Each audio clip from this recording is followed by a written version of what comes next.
"You are not attending," said the mouse to Alice severely. "What are you thinking of?" "I beg your pardon," said Alice very humbly. "You had got to the fifth bend, I think." "I had not," cried the mouse sharply and very angrily. "A knot," said Alice, always ready to make herself useful, and looking anxiously about her. "Oh, do let me help undo it." "I shall do nothing of the sort," said the mouse, getting up and walking away. "You insult me by talking such nonsense." "I didn't mean it," pleaded poor Alice, "but you're so easily offended, you know." The mouse only growled in reply. "Please come back and finish your story," Alice called after it, and the others all joined in chorus, "Yes, please do." But the mouse only shook its head impatiently and walked a little quicker. "What a pity it wouldn't stay," sighed the lorry, as soon as it was quite out of sight. And an old crab took the opportunity of saying to her daughter, "Ah, my dear, let this be a lesson to you never to lose your temper." "Hold your tongue, Ma," said the young crab a little snappishly. "You're enough to try the patience of an oyster." "I wish I had our Dinah here, I know I do," said Alice aloud, addressing nobody in particular. "She'd soon fetch it back." "And who is Dinah, if I might venture to ask the question?" said the lorry. Alice replied eagerly, for she was always ready to talk about her pet. "Dinah's our cat, and she's such a capital one for catching mice, you can't think. And oh, I wish you could see her after the birds. Why, she'll eat a little bird as soon as look at it." This speech caused a remarkable sensation among the party. Some of the birds hurried off at once. One old magpie began wrapping itself up very carefully, remarking, "I really must be getting home, the night air doesn't suit my throat." And a canary called out in a trembling voice to its children, "Come away, my dears, it's high time you were all in bed." On various pretexts they all moved off, and Alice was soon left alone. "I wish I hadn't mentioned Dinah," she said to herself in a melancholy tone. "Nobody seems to like her down here, and I'm sure she's the best cat in the world. Oh, my dear Dinah, I wonder if I shall ever see you any more." And here poor Alice began to cry again, for she felt very lonely and low-spirited. In a little while, however, she again heard a little pattering of footsteps in the distance, and she looked up eagerly, half hoping that the mouse had changed his mind and was coming back to finish his story. Chapter 4. The Rabbit Sends in a Little Bill. It was the White Rabbit, trotting slowly back again and looking anxiously about as it went, as if it had lost something, and she heard it muttering to itself, "The Duchess, the Duchess! Oh, my dear paws! Oh, my fur and whiskers! She'll get me executed as sure as ferrets are ferrets! Where can I have dropped them, I wonder?" Alice guessed in a moment that it was looking for the fan and the pair of white kid gloves, and she very good-naturedly began hunting about for them, but they were nowhere to be seen. Everything seemed to have changed since her swim in the pool, and the great hall with the glass table and the little door had vanished completely. Very soon the rabbit noticed Alice as she went hunting about, and called out to her in an angry tone, "Why, Mary Ann, what are you doing out here? Run home this moment, and fetch me a pair of gloves and a fan, quick now!" And Alice was so much frightened that she ran off at once in the direction it pointed to, without trying to explain the mistake it had made. "He took me for his housemaid," she said to herself as she ran. "How surprised he'll be when he finds out who I am.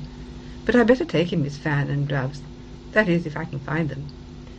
As she said this, she came upon a neat little house, on the door of which was a bright brass plate, with the name W. Rabbit engraved upon it. She went in without knocking, and hurried upstairs, in great fear lest she should meet the real Mary Ann, and be turned out of the house before she'd found the fan and gloves. "How queer it seems," Alice said to herself, "to be going messages for a rabbit.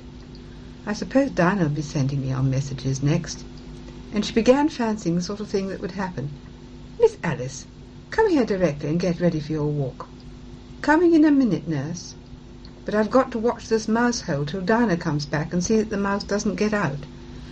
Only I don't think," Alice went on, "that they'd let Dinah stop in the house if it began ordering people about like that." By this time she'd found her way into a tidy little room with a table in the window, and on it, as she had hoped, a fan and 2 or 3 pairs of tiny white kid gloves. She took up the fan and a pair of the gloves, and was just going to leave the room when her eye fell upon a little bottle that stood near the looking-glass. There was no label this time with the words "Drink me," but nevertheless she uncorked it and put it to her lips. "I know something interesting is sure to happen," she said to herself, "whenever I eat or drink anything, so I'll just see what this bottle does. I do hope it'll make me grow large again, for really I'm quite tired of being such a tiny little thing." It did so indeed, and much sooner than she'd expected. Before she had drunk half the bottle she found her head pressing against the ceiling, and had to stoop to save her neck from being broken. She hastily put down the bottle, saying to herself, "That's quite enough. I hope I shan't grow any more. As it is, I can't get out of the door. I do wish I hadn't drunk quite so much." Alas, it was too late to wish that. She went on growing and growing, and very soon had to kneel down on the floor. In another minute there was not even room for this, and she tried the effect of lying down with one elbow against the door and the other arm curled round her head. Still she went on growing, and as a last resource she put one arm out of the window and one foot up the chimney, and said to herself, "Now I can do no more. Whatever happens, what will become of me?" Luckily for Alice, the little magic bottle had now had its full effect, and she grew no larger. Still, it was very uncomfortable, and as there seemed to be no sort of chance of her ever getting out of the room again, no wonder she felt unhappy. It was much pleasanter at home, thought poor Alice, when one wasn't always growing larger and smaller, and being ordered about by mice and rabbits. I almost wish I hadn't gone down that rabbit hole. And yet it's rather curious, you know, this sort of life. I do wonder what can have happened to me.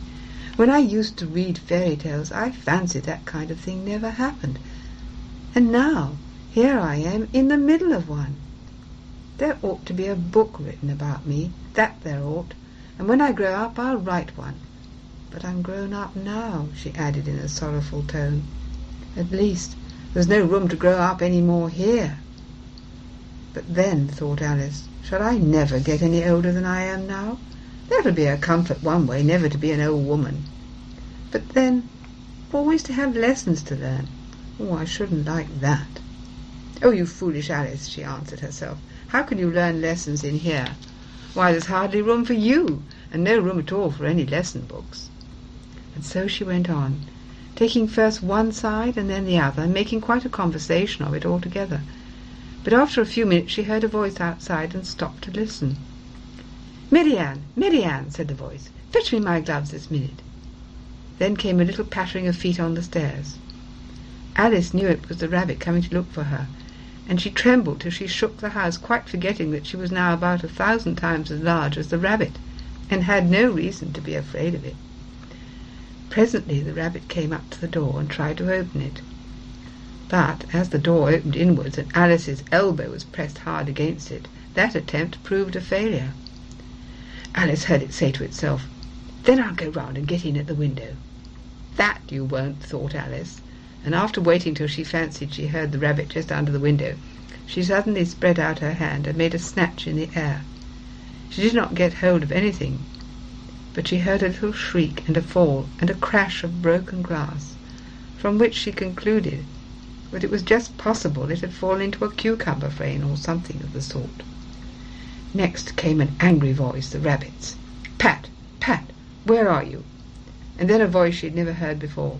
"Sure then, I'm here, digging for apples, your honour." "Digging for apples, indeed," said the rabbit angrily. "Here, come and help me out of this." Sounds of more broken glass. "Now tell me, Pat, what's that in the window?" "Sure, it's an arm, your honour."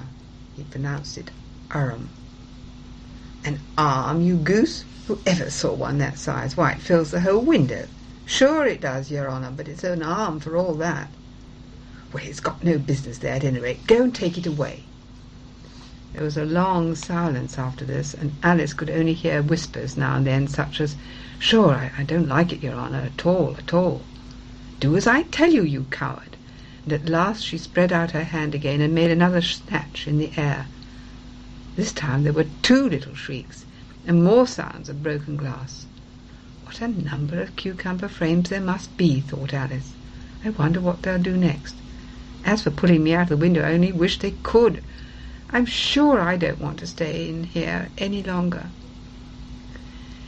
She waited for some time without hearing anything more. At last came a rumbling of little cartwheels and the sound of a good many voices all talking together. She made out the words, "Where's the other ladder?" "Why, I hadn't to bring but one. Bill's got the other. Bill, fetch it here, lad. Here, put them up at this corner. No, tie them together first. They don't reach half high enough yet." "Oh, they'll do well enough. Don't be particular."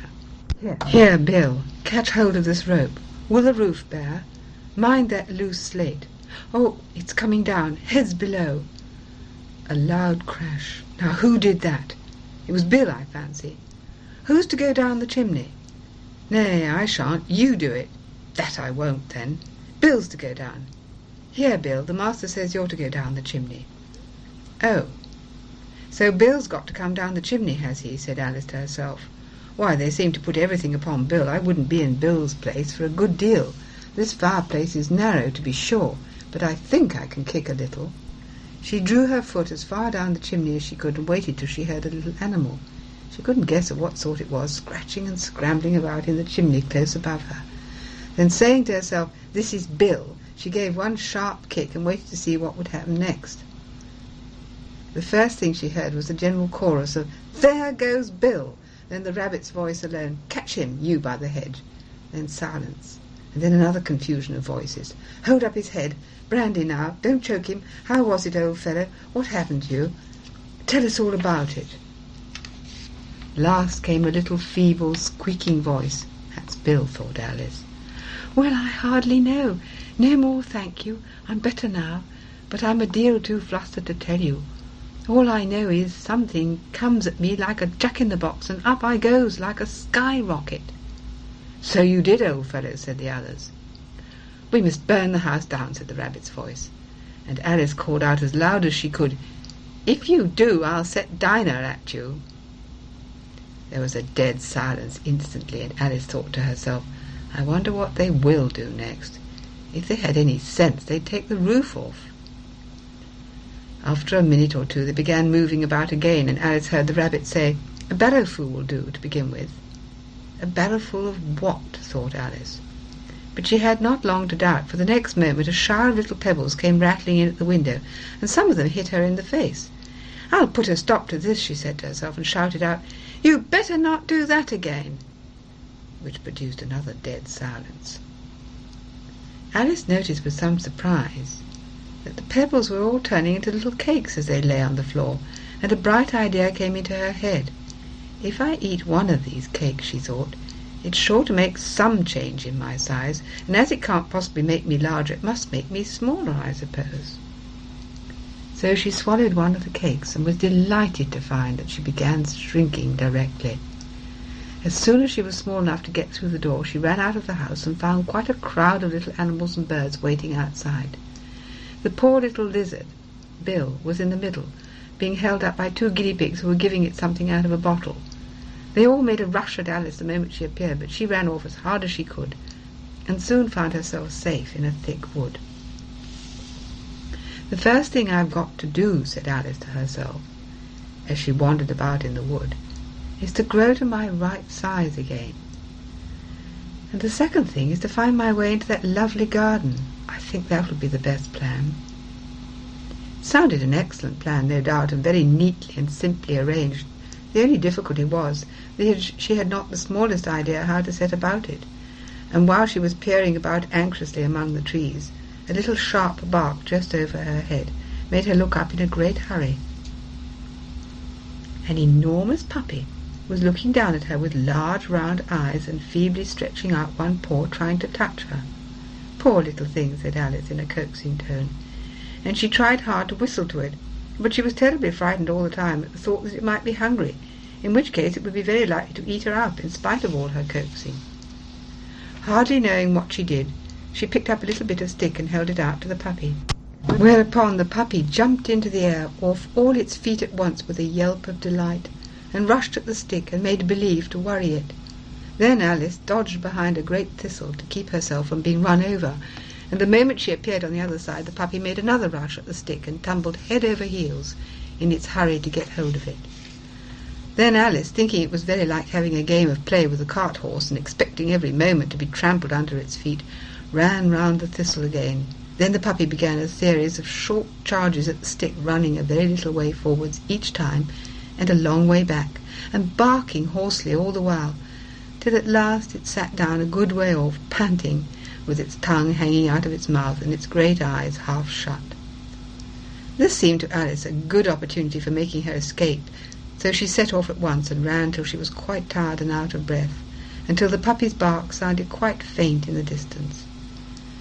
"And yet what a dear little puppy it was," said Alice, as she leant against the buttercup to rest herself, and fanned herself with one of the leaves. "I should have liked teaching it tricks very much, if I'd only been the right size to do it. Oh dear, I'd nearly forgotten that I've got to grow up again. Let me see. How is it to be managed? I suppose I ought to eat or drink something or other, but the great question is, what?" The great question certainly was, what? Alice looked all around her at the flowers and the blades of grass, but she could not see anything that looked like the right thing to eat or drink under the circumstances. There was a large mushroom growing near her, about the same height as herself, and when she looked under it and on both sides of it and behind it, it occurred to her that she might as well look and see what was on the top of it. She stretched herself up on tiptoe and peeped over the edge of the mushroom, and her eyes immediately met those of a large blue caterpillar that was sitting on the top with its arms folded, quietly smoking a long hookah and taking not the smallest notice of her or of anything else.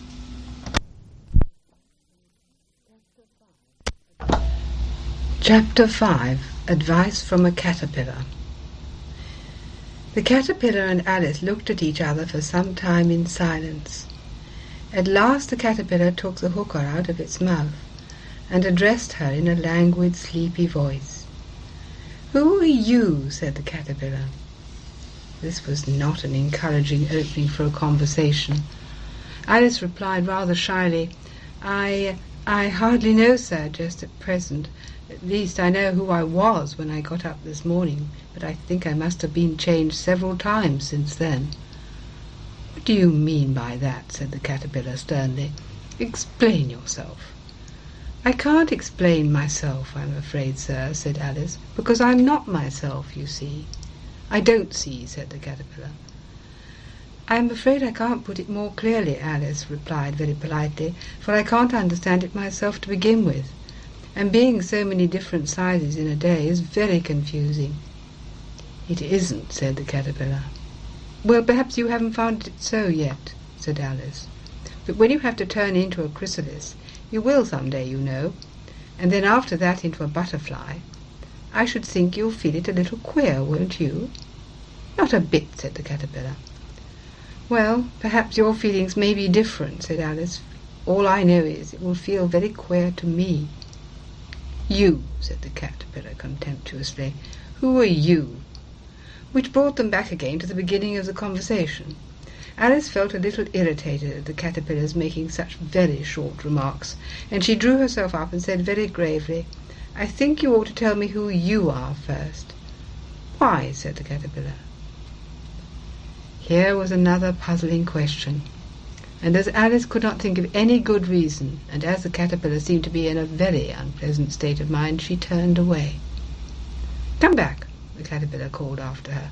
"I've something important to say." This sounded promising, certainly. Alice turned and came back again. "Keep your temper," said the caterpillar. "Is that all?" said Alice, swallowing down her anger as well as she could. "No," said the caterpillar. Alice thought she might as well wait, as she had nothing else to do, and perhaps after all it might tell her something worth hearing.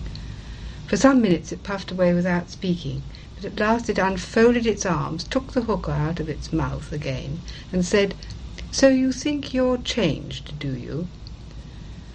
"I'm afraid I am, sir," said Alice. "I can't remember things as I used, and I don't keep the same size for 10 minutes together." "Can't remember what things?" said the caterpillar. "Well, "I've tried to say, 'How doth the little busy bee?' but it all came different," Alice replied in a very melancholy voice. "Repeat, 'You are old, Father William,'" said the caterpillar. Alice folded her hands and began. "You are old, Father William," the young man said, "and your hair has become very white, and yet you incessantly stand on your head. Do you think at your age it is right?" "In my youth," Father William replied to his son, "I feared it might injure the brain, but now that I'm perfectly sure I have none, why, I do it again and again." "You are old," said the youth, "as I mentioned before, and have grown most uncommonly fat, yet you turned a back somersault in at the door. Pray, what is the reason of that?" "In my youth," said the sage, as he shook his grey locks, "I kept all my limbs very supple. By the use of this ointment, 1 shilling the box. Allow me to sell you a couple." "You are old," said the youth, "and your jaws are too weak for anything tougher than suet. Yet you finished the goose with the bones and the beak. Pray, how did you manage to do it?" "In my youth," said his father, "I took to the law and argued each case with my wife, and the muscular strength which it gave to my jaw has lasted the rest of my life." "You are old," said the youth. "One would hardly suppose that your eye was as steady as ever. Yet you balanced an eel on the end of your nose. What made you so awfully clever?" "I have answered 3 questions, and that is enough," said his father. "Don't give yourself airs. Do you think I can listen all day to that stuff? Be off, or I'll kick you downstairs." "That is not said right," said the caterpillar. "Not quite right, I'm afraid," said Alice timidly. "Some of the words have got altered." "It's wrong from beginning to end," said the caterpillar decidedly, and there was silence for some minutes. The caterpillar was the first to speak. "What size do you want to be?" it asked. "Oh, I'm not particular as to size," Alice hastily replied, "only one doesn't like changing so often, you know." "I don't know," said the caterpillar. Alice said nothing. She had never been so much contradicted in all her life before, and she felt that she was losing her temper. "Are you content now?" said the caterpillar.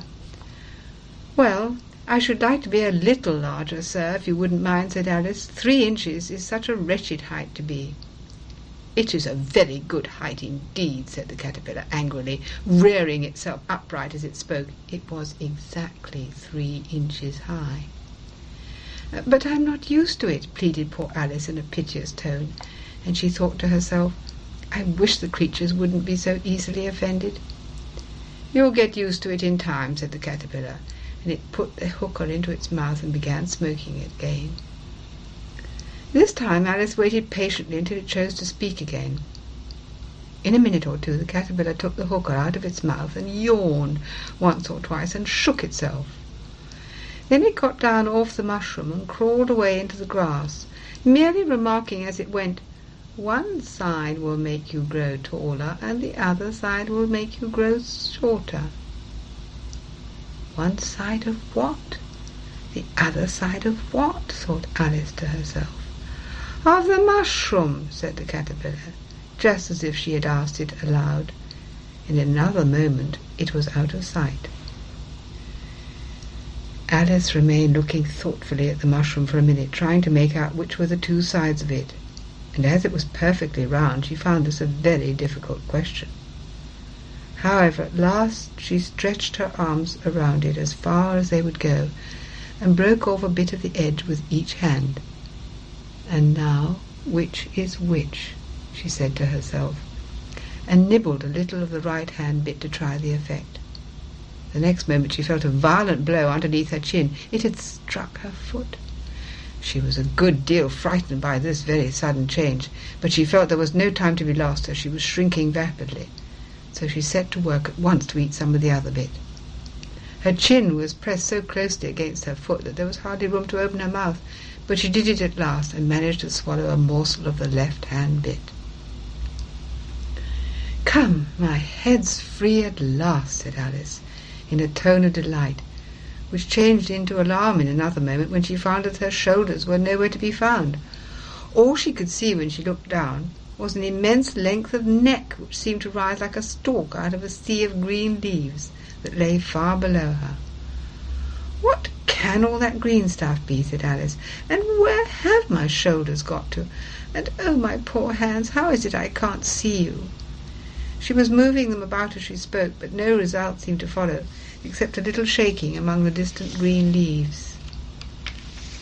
As there seemed to be no chance of getting her hands up to her head, she tried to get her head down to them, and was delighted to find that her neck would bend about easily in any direction, like a serpent.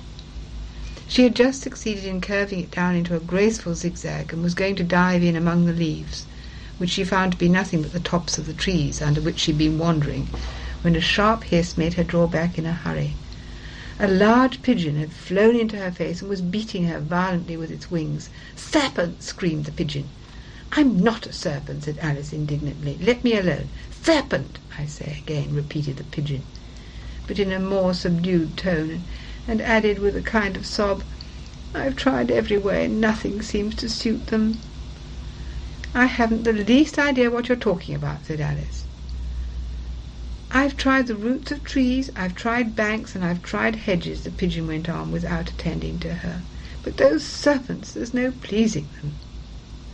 Alice was more and more puzzled, but she thought there was no use in saying anything more till the pigeon had finished. "And if it wasn't trouble enough hatching the eggs," said the pigeon, "but I must be on the lookout for serpents night and day. Why, I haven't had a wink of sleep these 3 weeks."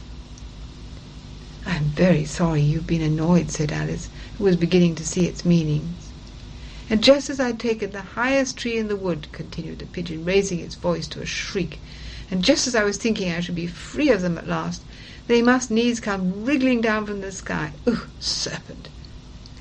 "But I'm not a serpent, I tell you," said Alice. I'm a... "Well, what are you?" said the pigeon. "I can see you're trying to invent something." I'm a little girl," said Alice, rather doubtfully, as she remembered the number of changes she had gone through that day. "A likely story," said the pigeon in a tone of the deepest contempt. "I've seen a good many little girls in my time, but never one with such a neck as that. No, you're a serpent, and there's no use denying it. I suppose you'll be telling me next that you've never tasted an egg." "I have tasted eggs, certainly," said Alice, who was a very truthful child. "But little girls eat eggs quite as much as serpents do, you know." "I don't believe it," said the pigeon. "But if they do, why then they're a kind of serpent, that's all I can say." This was such a new idea to Alice that she was quite silent for a minute or two, which gave the pigeon the opportunity of adding, "You're looking for eggs, I know that well enough. And what does it matter to me whether you're a little girl or a serpent?" "It matters a good deal to me," said Alice hastily. "But I'm not looking for eggs, as it happens, and if I was, I shouldn't want yours. I don't like them raw." "Well, be off then," said the pigeon in a sulky tone, as it settled down again into its nest. Alice crouched down among the trees as well as she could, for her neck kept getting entangled among the branches, and every now and then she had to stop and untwist it. After a while she remembered that she still held the pieces of mushroom in her hands, and she set to work very carefully, nibbling first at one and then at the other, growing sometimes taller and sometimes shorter, until she had succeeded in bringing herself down to her usual height. It was so long since she had been anything near the right side that it felt quite strange at first, but she got used to it in a few minutes and began talking to herself as usual. "Come, there's half my plan done now. How puzzling all these changes are. I'm never sure what I'm going to be from one minute to another. However, I've got back to my right size. The next thing is to get into that beautiful garden. How is that to be done, I wonder?" As she said this, she came suddenly upon an open place with a little house in it about 4 feet high. "Whoever lives there?" thought Alice. "It'll never do to come upon them this size. Why, I should frighten them out of their wits." So she began nibbling at the right-hand bit again, and did not venture to go near the house till she had brought herself down to 9 inches high. That's the end of chapter 5. Hello, Claudia. Have you enjoyed the story so far?